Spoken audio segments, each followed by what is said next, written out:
family refuses to leave the basement. How can I drag them out? They've been down there for too long. I keep telling them that all they need to do is come upstairs. Leave that cramped, dark room. Step into the light. We all need to leave this place while we still can. I cling to the hope that it's not too late yet. Did you know that in Connecticut, sellers aren't required to disclose that someone died in the house unless you request it in writing? I had no idea. Not until after we moved in, when it was too late. I wonder if the next buyer will think to ask. Later, I discovered that our real estate agent regretted selling the house to us. That if he had known about our situation, he never would have suggested it. I can't help but imagine what our lives would be like if we had never bought the little fixer-upper on Lakeshore Drive. But now, it doesn't matter anymore. If it hadn't been for the price, we never would have considered it, especially given that it had been foreclosed. I hate the idea of building our lives on the remnants of someone else's. But Gideon and I had to move. We were forced to. We couldn't stay in the old house. The recently empty room too easily became a dangerous shrine. We couldn't keep going to the grocery store in our small town, where everyone knew and looked at us with pitying eyes. In moving to Bridgeport, we were just two among hundreds of thousands. We could grieve in peace and anonymity, lost in the crowd. But city living isn't cheap, so that's why Gideon and I were looking at a fixer-upper that had been left vacant when the bank finally foreclosed on it. I should have trusted my gut when I felt something was off about the place.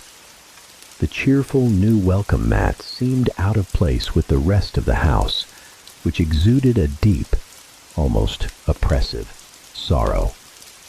It hit me like a wave as we walked in, just a second before the smell of decay and rot followed. The realtor apologized, said they had found a fridge full of rotting food since the previous owners left the place. He assured us he'd dealt with similar issues before, and with a few windows open, it would air out in no time. The house was outdated in some parts, but beautifully renovated in others. It seemed like the previous owner had started a careful restoration before they abandoned the place, leaving a new kitchen, but the upstairs bedrooms still lacked flooring and were covered in moldy wallpaper. As we approached the basement door, the stench grew stronger, stinging my eyes. Something else held me back. Something about the basement. A tight space with the entire floor unfinished and bare bricks save for a small area set up for the washer and dryer. Right at the edge where the dim light from the single pull chain bulb faded, there was a small wooden ladder leading down into the darkness that quickly swallowed it. Although the realtor tried to lead us elsewhere, I found myself inexplicably drawn toward it, not realizing I'd moved closer until I stood at the edge. What's down there? I felt the wave of sadness and longing grow stronger the closer I got to the dirt floor leading into the dark. Nothing. For a fleeting moment, the salesman's smile vanished from his face, and after an awkward pause, he hastily added, "Just a crawl space." The smile returned. Just a bit of extra storage room. As my husband and I stared into the dark void beyond the ladder, we discussed plans to install some lighting to make that space, which took up most of the basement, usable. We had so many plans back then. We wanted to put Bree's belongings in one of the bedrooms like we did in the old house, even though part of us knew that their presence would only emphasize her absence. But the rooms upstairs were a mess. Holes all over the subfloor, mold behind the walls. So we reluctantly agreed the renovations needed completion before the space could be used. Yet it didn't feel right to put Bree's things into a storage unit in the meantime. Yes, I knew they were just things, just objects. But no matter how many times I told myself that, it felt like we were putting her into storage. So, we wrapped the rocking chair I used to read to her in cellophane, carefully packed her stuffed animals and Barbie dolls, and with the rest of the house in such a state, we cautiously placed them in the only space safe from construction, the crawl space. Close and protected while we created a safer, more permanent place for them. At first, I imagined we'd spend all our free time there, as we used to in her room at our old house. But something about the place alarmed me as much as it called to me. I think even before we finished putting her things down there, we realized we'd made a mistake. Part of me knew, perhaps it was the look of the place. The black dirt seemed to swallow any light we shone from flashlights, the lingering smell of rot mixed with old earth. Maybe it was the feeling. The emptiness I felt when we first moved in had been replaced by something much worse.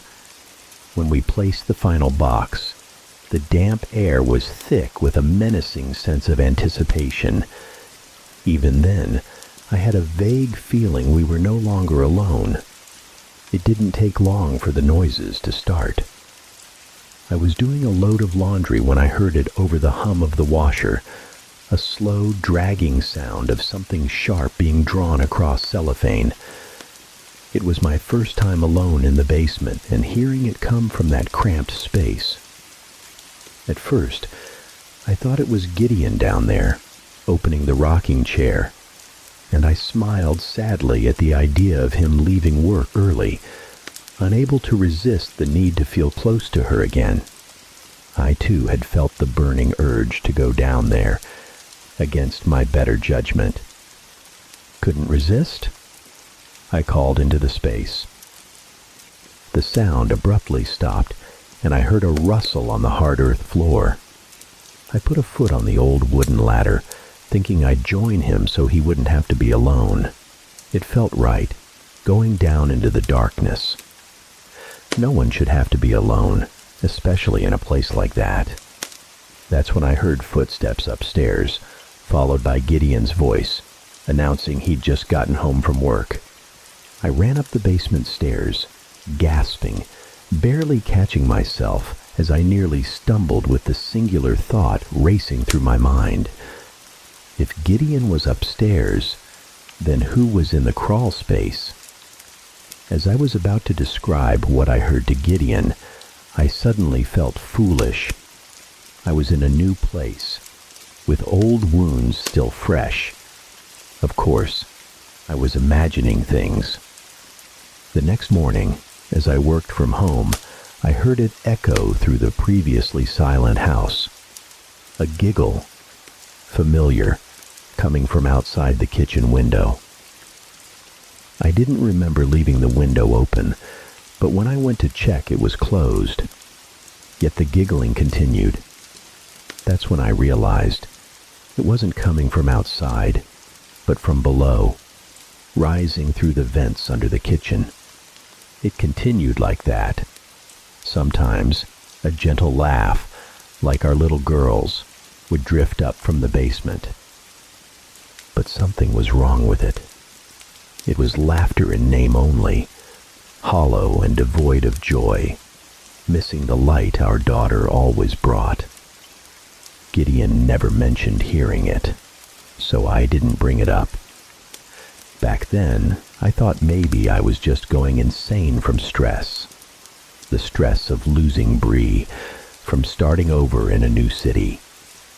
Looking back now, and remembering the dark circles under my husband's eyes, the gloom there, he must have been in the same state. The first time she spoke to me, I was carrying a box of Christmas decorations down. "Mom?" I choked on the breath I was taking in. I never thought I'd hear Bree's voice again. For a moment, I thought I was dreaming. "Are you coming?"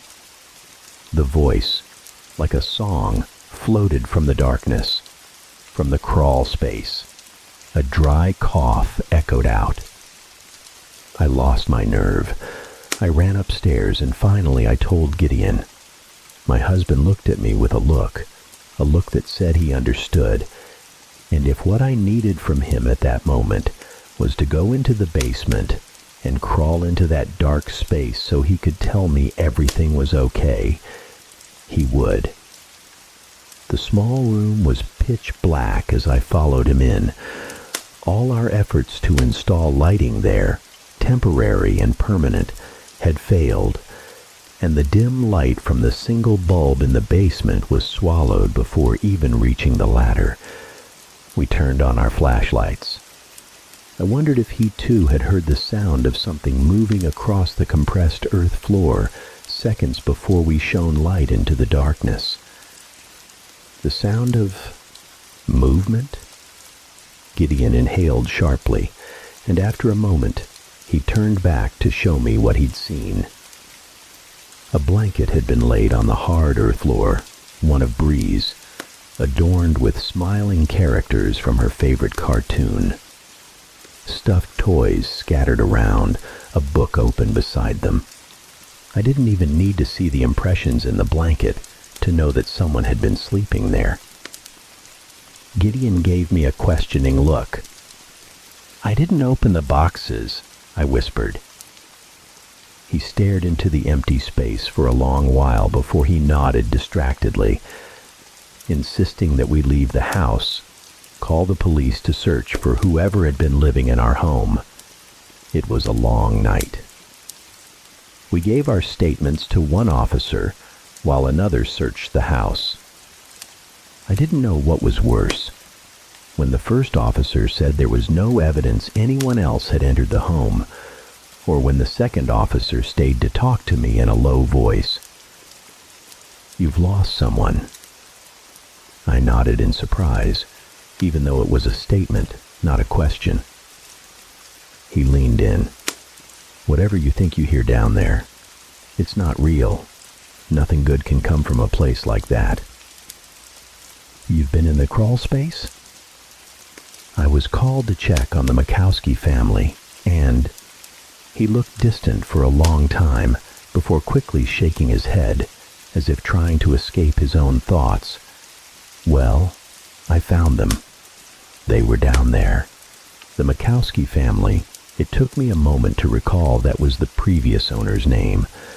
I had seen the name on some mail we still received for them and returned to the post office. "What were they doing down there?" I asked, though his expression made me wonder if I truly wanted to know the answer. "They weren't in a position to tell me." He looked past me toward the house. "Not enough of them left." That night, I couldn't sleep. I dreamed of the previous owners who never left. I dreamed of Bree. I dreamed of the crawl space. I woke up feeling eyes on me. Gideon was sitting up in bed, looking at me with a worried expression. "We need to talk about last night. I don't think you should go into the basement alone." My response was silence, confusion. "You don't remember telling me?" he whispered, as if he thought someone else might be listening. I shook my head. "That you wanted to go down there to be with her, that—" He choked back a sob. "You didn't want her to be alone in the dark." My horrified expression seemed to mirror his. "You know she's not down there, Nettie. She never was." I knew that. My rational mind knew. Then what is down there? I have never seen my husband look more frightened than when he gently said, "I don't know." The farther from the basement, the louder her laughter became, the more insistent the whispered pleas became. When the whispered pleas turned into cries, oh God, I couldn't bear it anymore. I had to go down to her. "Are you coming?" The faint voice slipped in between sobs. I found myself drawn by that sound. the parental instinct still there, a phantom limb of the mind. I knew I was making the right decision as I stepped down. Well, until I saw her. Eyes glinted at me from the far black well, and the sobbing stopped immediately, as if someone had flipped a switch. No, sweetie. My mouth was dry, as the rational part of me desperately screamed at the rest of me, reminding me that I wasn't talking to my daughter. I can't. I fumbled for my phone to turn on the light, half expecting to see her staring at me, big brown eyes, half terrified of what I would see.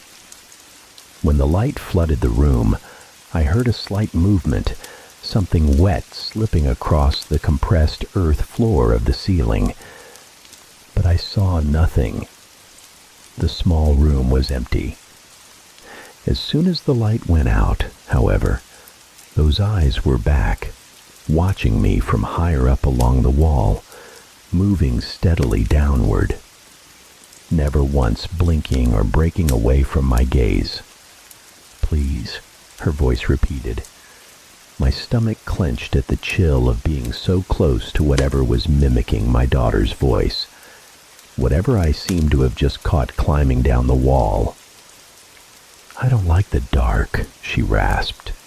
"That's what broke me. That's what led to my husband finding me collapsed, sobbing at the kitchen table." I begged him not to go back down there, but he insisted. "This is our home," he said. "If we can't feel safe here, then where can we feel safe?" So we went into the basement together, me holding my phone as a flashlight, him holding the emergency torch. It was bold of me to think the situation couldn't get any worse. When I was just at the bottom of the small ladder, he went into the room. He stood with his back to me, standing in the dark. "Gideon, where's your flashlight?" I turned it off. "She's not like I remember," he whispered. "Annette," he added slowly, never turning to look at me, his broad frame blocking whatever he was looking at from the light of my flashlight. "Could you please go upstairs and pack our things?" "But right now? Please," he pleaded, his voice calm in tone, but shaking in delivery. He told me to leave if he didn't come back in 10 minutes. To leave the house if he didn't come out of that basement and never come back. Call the movers to get our things. I nodded, numb. So I waited. I waited 10 minutes, 20 minutes, 30 minutes. After an hour passed, I went to the basement, and the ladder was gone. He must have pulled it down to keep me from following him. I felt a wave of unease, but infinitely worse was a sickening sense of envy. Envy that he was down there, and I wasn't. I whispered Gideon's name into the dark. "Why haven't you left?" His voice was faint, heavy with despair. "Love, it's time to go," I replied as confidently as I could. "We need to leave here, all three of us." Gideon's voice choked, strangled. "No, Nettie, it's too late for me. A day has passed since then. I am still here. I cannot bring myself to leave. How can I pull them out? I just want us to be a family again." This morning when I went down to check on them, the only response from the crawl space sounded like a wet, guttural gurgle. They've been silent since. I called the police, but they don't seem to think my husband and daughter refusing to leave the basement constitutes an emergency. I know Gideon told me to leave, but I can't just abandon my family, him and Bree, down there in the dark. I'm out of ideas. We need to be together, the three of us. Please help me. If I don't find a way soon, if I still can't pull them out of there, there's only one option left.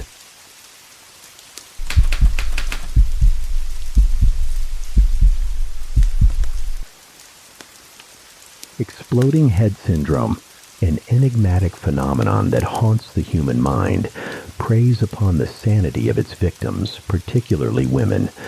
Its victims are subjected to terrifyingly real, sudden, and deafening sounds in those fleeting moments before sleep fully claims them. Imagine the ear-splitting blast of fireworks, the deafening roar of gunshots, the heart-stopping slam of a door being kicked in, and most horrifying of all, the earth-shattering boom of explosions. Some victims even describe hearing blood-curdling screams or chilling whispers, adding another layer of terror to the experience. But here's the most unsettling part. These sounds don't originate from within the head.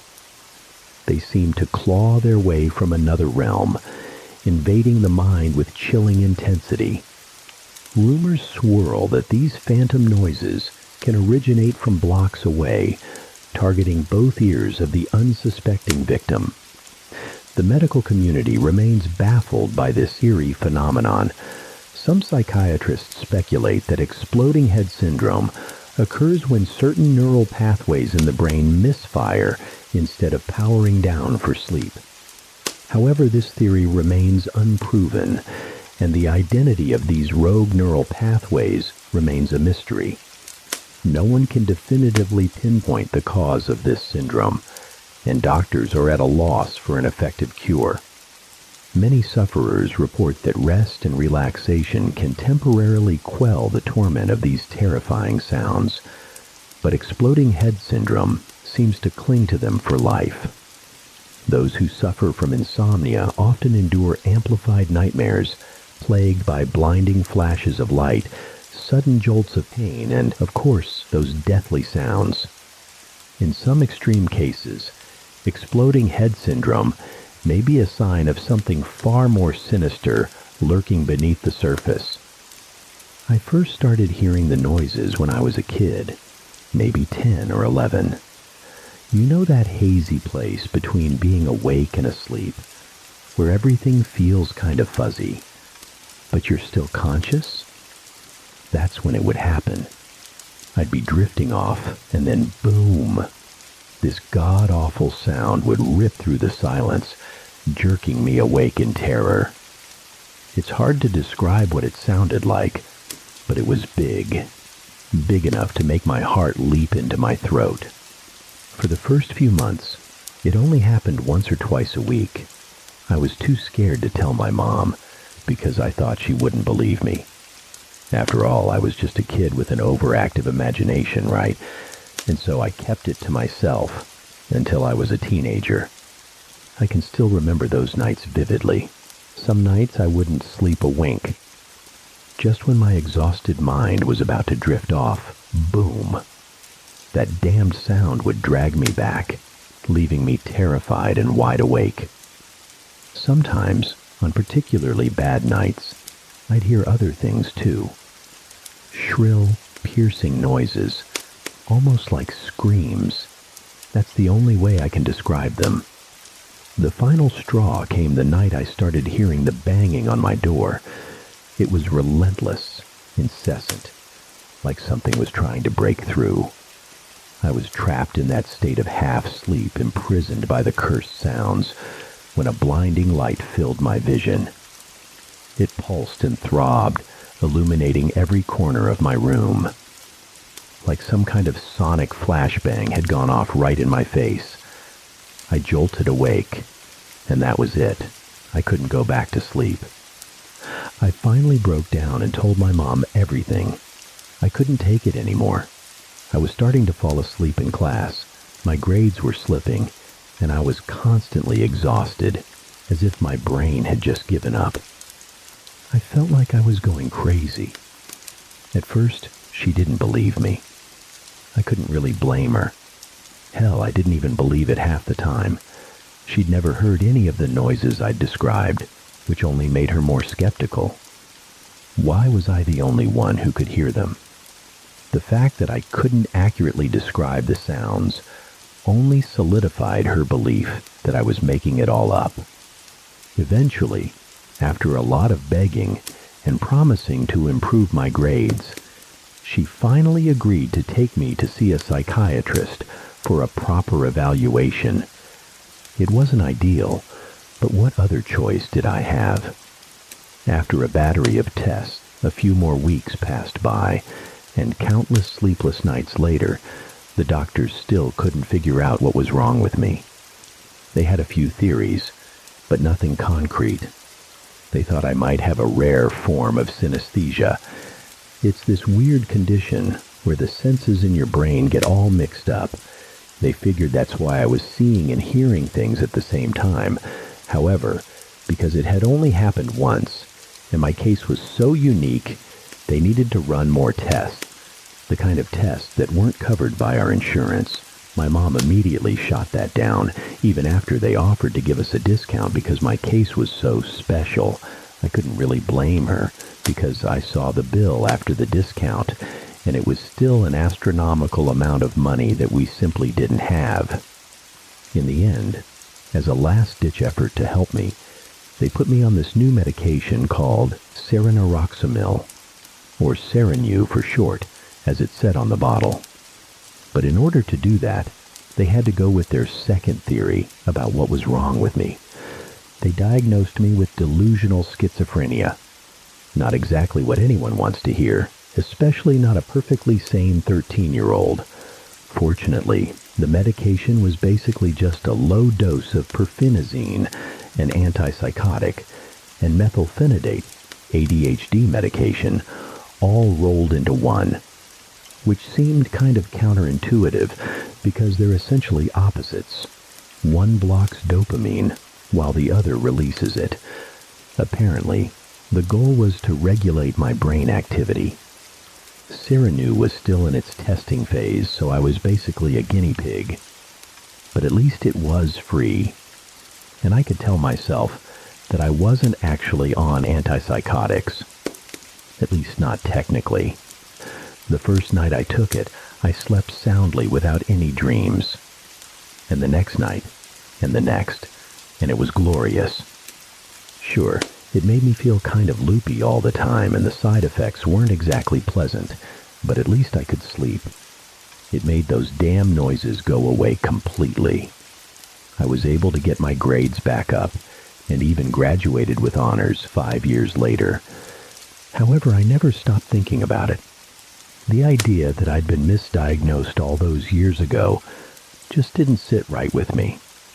The medication had made the noises go away. But what if I wasn't actually sick? After I moved out and put college on hold, I decided to do some investigating of my own.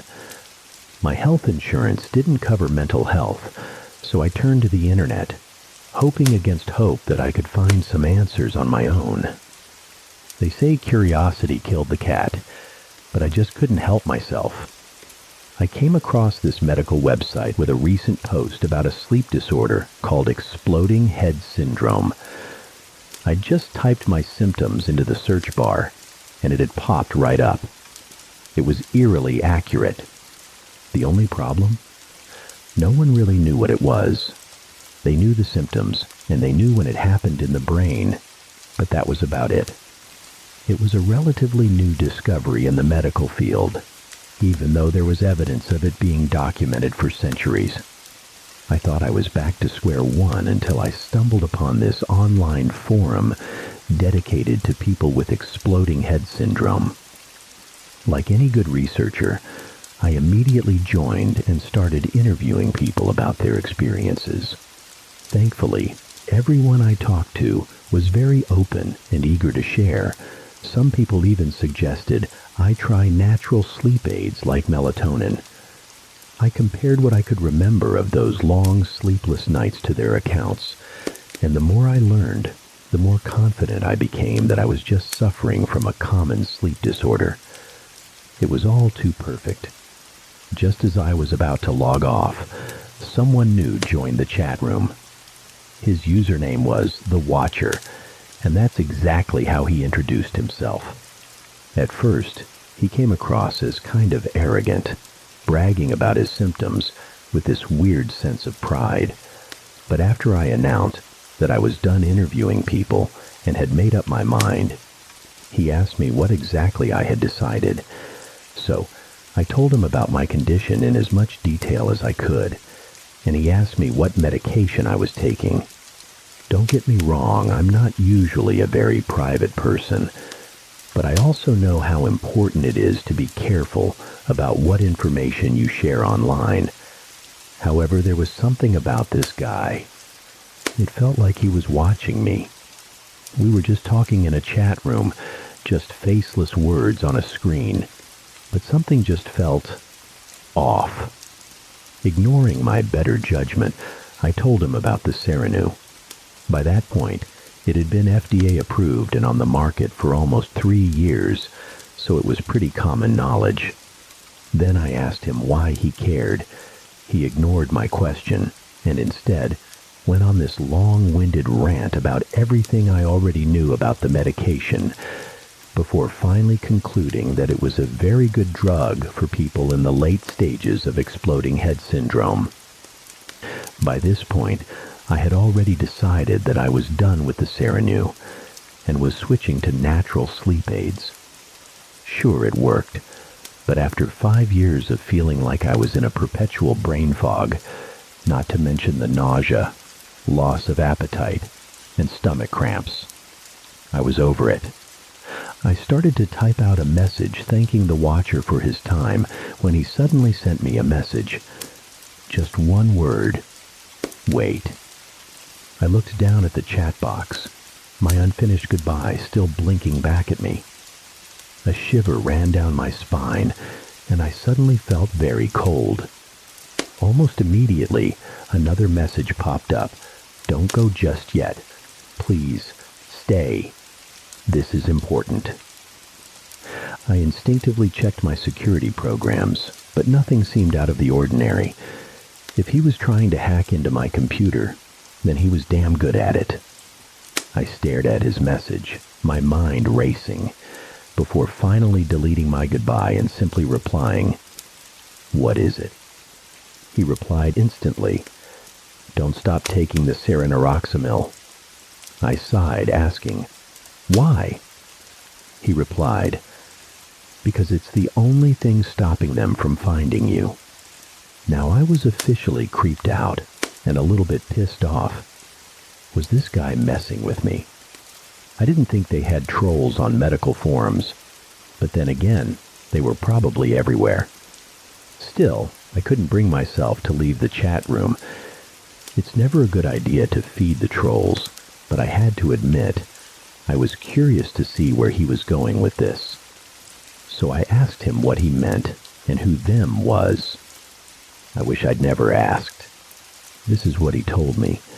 Exploding head syndrome has been around for centuries, but it's only recently that it's started to get any attention. The reason?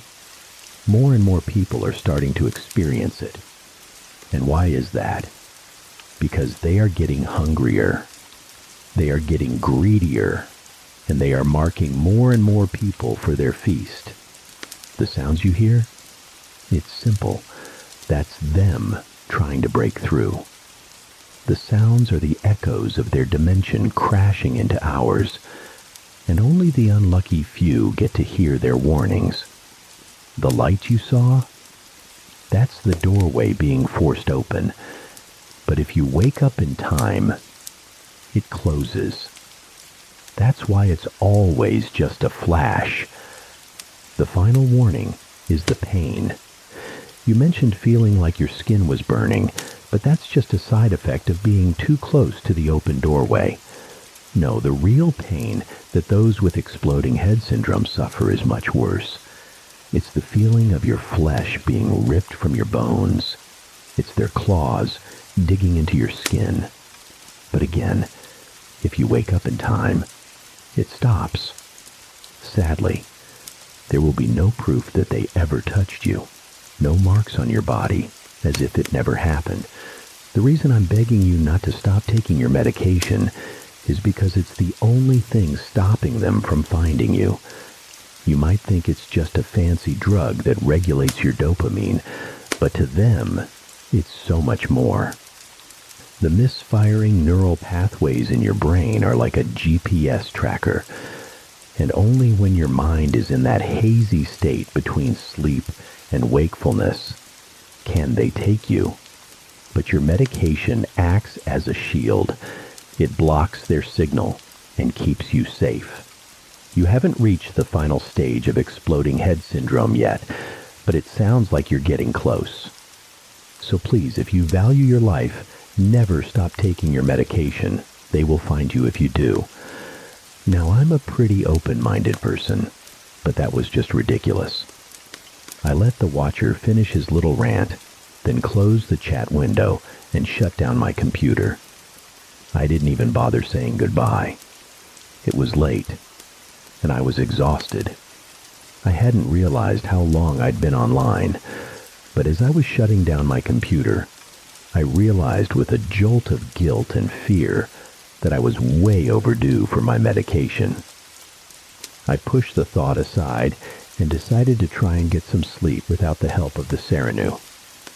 I'd already made up my mind, and it wasn't like I was going to have a seizure or something if I suddenly stopped taking it. Besides, I wasn't crazy. I just had a sleep disorder.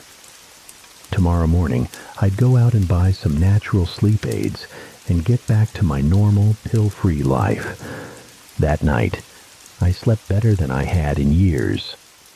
The next morning, I did exactly as planned, picking up some melatonin along with a few other over-the-counter sleep aids, just in case. And everything was great for about a week.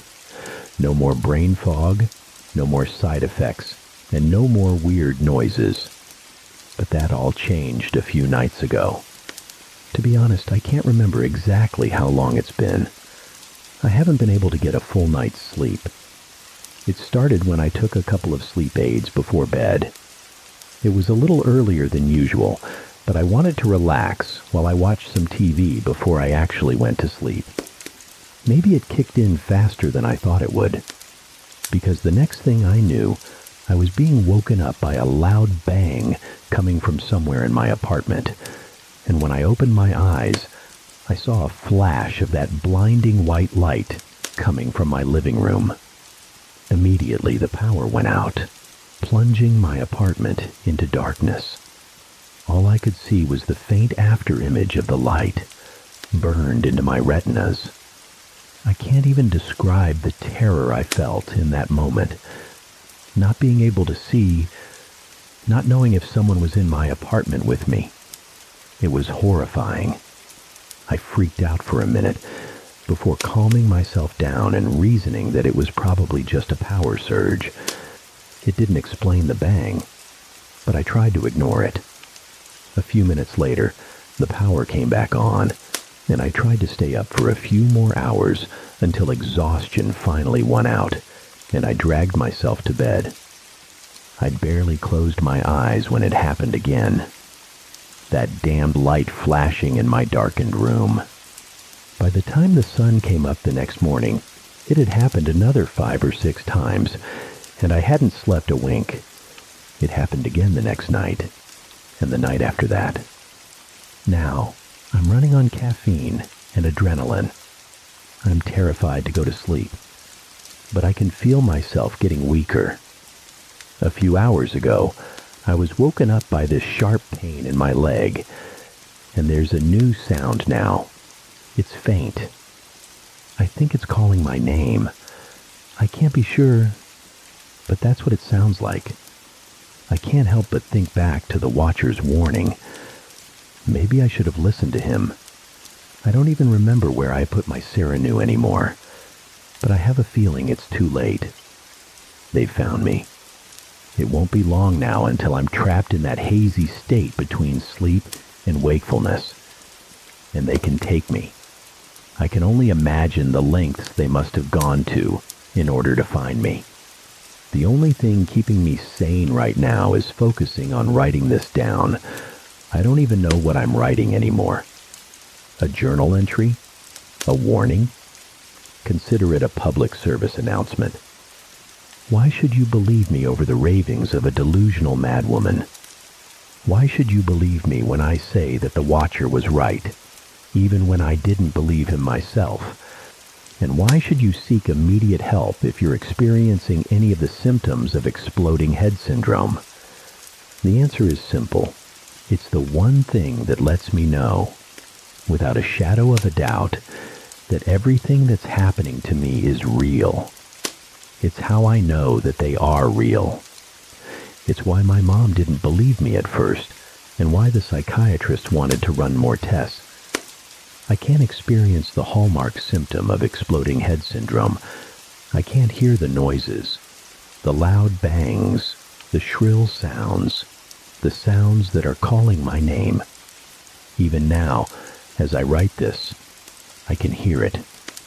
I can hear them. But I shouldn't be able to hear anything because I was born deaf.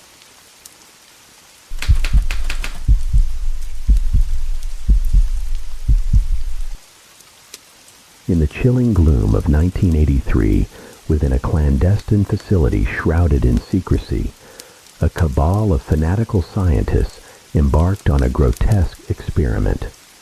Their twisted belief: by severing every sensory connection of a human being, they could pry open the gates to God. An elderly man, his heart a barren wasteland, his life devoid of purpose, volunteered as their sacrificial lamb. A surgical procedure, cold, calculated, and brutal, commenced. Every nerve fiber transmitting sensation to the old man's brain was meticulously severed. Though still capable of movement, he was utterly divorced from the world, plunged into an abyss of silence, solitude, and agonizing emptiness. The scientists observed as the old man mumbled incoherent phrases, disjointed sounds he himself could not hear. 4 days into this living death, spectral whispers began to infiltrate his mind. At first, they were vague, indiscernible murmurs, like wind whistling through a fractured window pane, like the chittering of insects in the dead of night. The scientists, dismissing these as symptoms of mental deterioration, paid them little heed. 2 days later, the old man's whispers erupted into screams of terror. He heard the voice of his deceased wife, clear, chillingly distinct. He conversed with her. The horror intensified as he began to name the dead relatives of the scientists, divulging secrets only the departed could know.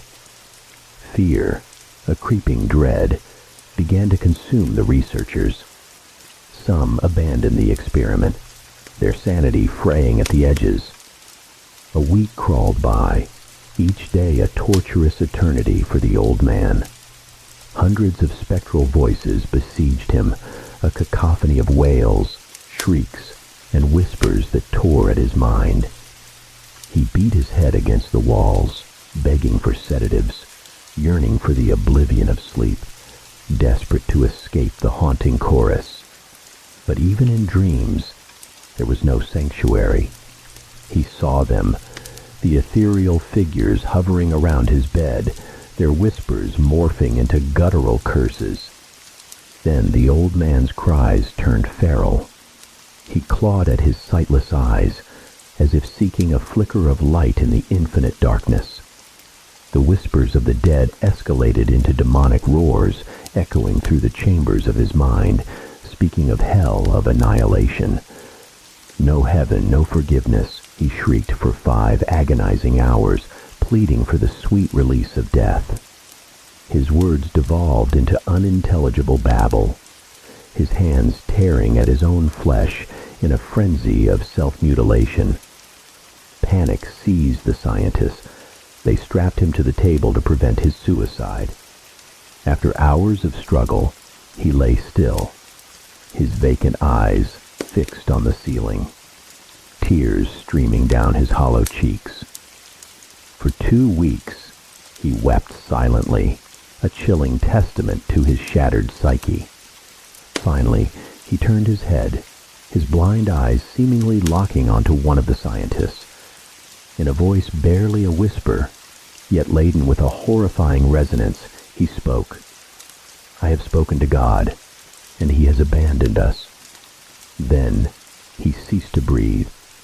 No discernible cause of death could be found. Only a terrifying silence filled the room, a palpable chill seeping into the very bones of those who remained, a testament to the unspeakable horror they had unleashed.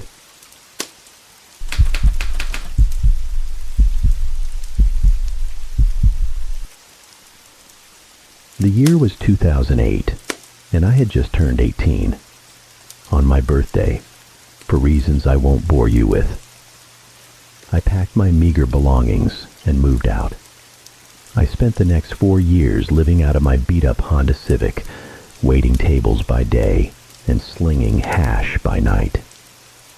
The plan was to work myself to the bone until I had enough saved for first and last month's rent on a decent apartment, then maybe go to college or find a job that didn't make me want to set myself on fire.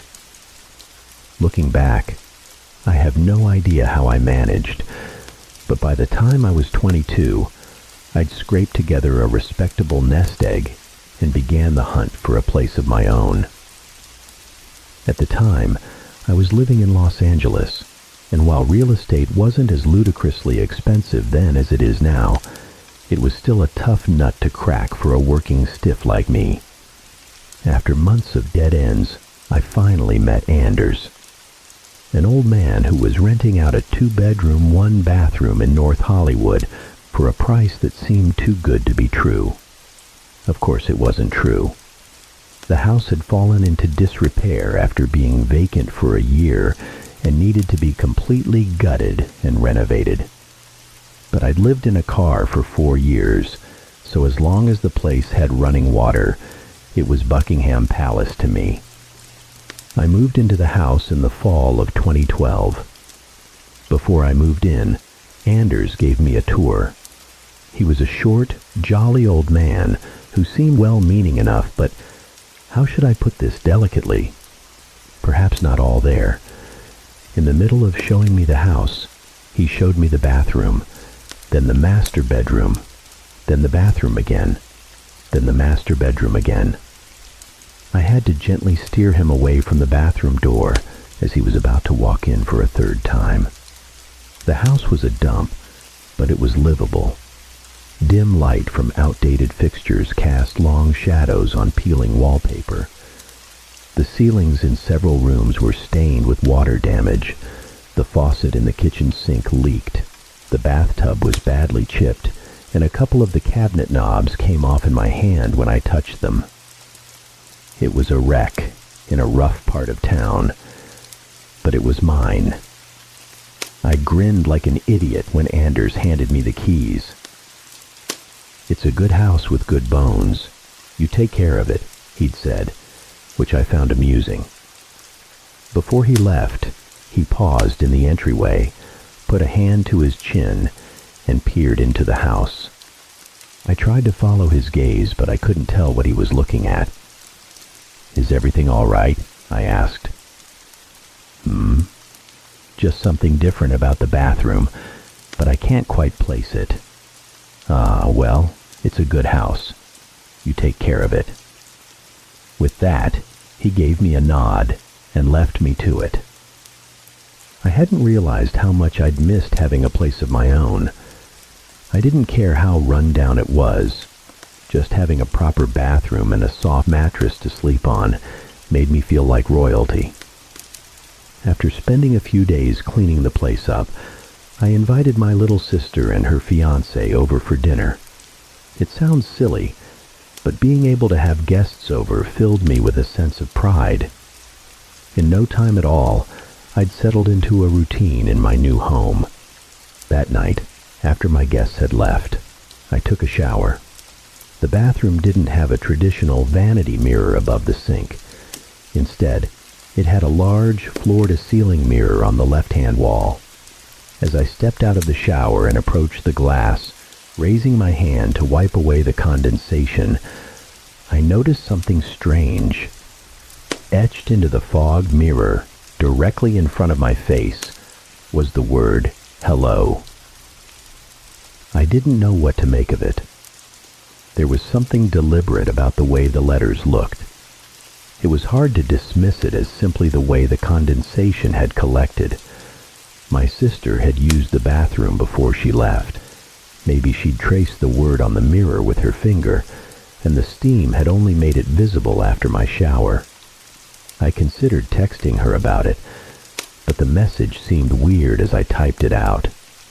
Paranoid even. I wiped the mirror clean and went to bed, and I'd pretty much forgotten about it by morning. The following week, I was promoted at one of my 2 jobs, and while I was grateful for the extra income, the new position meant longer hours. On top of that, I was realizing that some of the repairs the house needed were beyond my abilities, so I started hiring contractors. It was frustrating only being home at night, but I didn't have much choice with my hectic schedule. Things were going well overall, although I was occasionally awakened in the dead of night by strange sounds that I couldn't quite place. The next time I saw writing on the mirror, it had been a month since I'd moved in. The second incident played out almost exactly like the first. I came home from work and jumped in the shower. When I pulled back the shower curtain, I glanced at the mirror and saw a message scrawled into the condensation. Staying long? Now, I could maybe pass off 2 letters as a coincidence, but 2 words. An entire question. That was no coincidence. Someone had been in my bathroom, and recently. I had contractors in and out of the house regularly, so one of them could have written the message, but why? I got dressed and put my hand on the bathroom doorknob, about to head back to my bedroom, when it occurred to me that whoever wrote the message might still be around. Slowly, I opened the door a crack and peered down the darkened hallway, one way, then the other. I listened intently, but I heard nothing.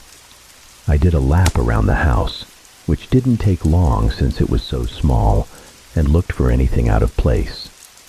All the doors were still locked. All the windows were still shut, and none of my belongings appeared to be disturbed. If someone had broken into my house, they'd made a clean getaway before I had a chance to check. That second message left me feeling uneasy for days. I triple-checked that the windows and doors were locked every night before I went to bed. I checked every conceivable hiding spot, not that my tiny house had many, after I got home from work and before I went to sleep. Still, despite reassuring myself that my house was secure, I couldn't shake the feeling of unease. A month passed without incident.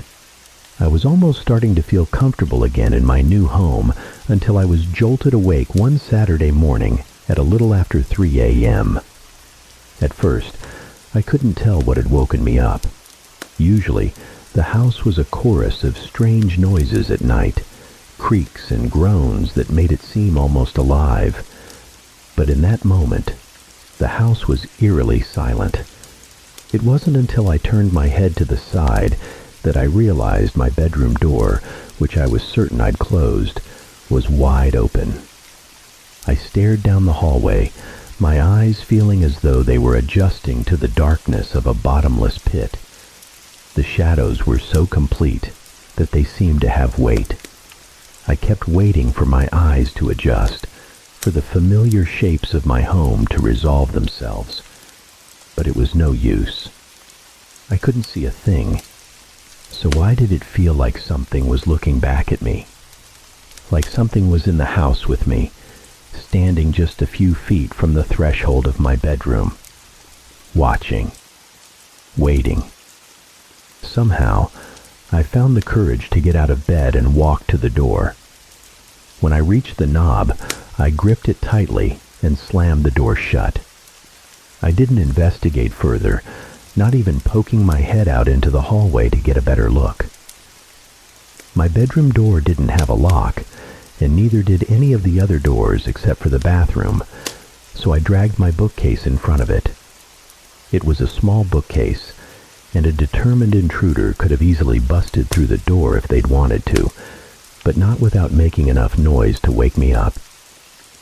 As the sky began to lighten, and it was time for me to leave for work, I seriously considered climbing out a window to make my escape. I was running late because I'd wasted so much time working up the nerve to do one last sweep of the house before I left. As always, I found nothing amiss. After work, as I reluctantly made my way back to the creepy little house, I choked down some dinner, then hopped in the shower. I remember standing under the spray for a long time, going over my options. I'd heard those horror stories about people secretly living in other people's homes. Maybe I'd become a victim without realizing it. But if so, where were they hiding? There was nowhere in the tiny house for a person to conceal themselves. I turned the place upside down multiple times, checking every closet and cabinet. There was no way into the house from the crawl space beneath the floorboards, and the air vents were far too small for a person to fit through. Suddenly, I heard a click, so faint that I almost missed it. I yanked back the shower curtain, my grip tightening around my bottle of shampoo as though I were about to use it to bludgeon a home invader. Sure enough, there was no one in the room with me, but there, on the mirror, was another message. This time, it was written in bold, easier to read than any of the messages I'd received so far. It was only 3 words long. I see you. The horrific cocktail of fear, confusion, and anger sent my stomach twisting. Finally, the latter emotion won out. I quickly dried off, got dressed, then grabbed my phone from where I'd left it on the bathroom counter. I dialed Anders's number, staring at the goddamn mirror as I listened to the phone ring on the other end of the line. I was starting to think that it was too late, that he would already be asleep when he suddenly picked up.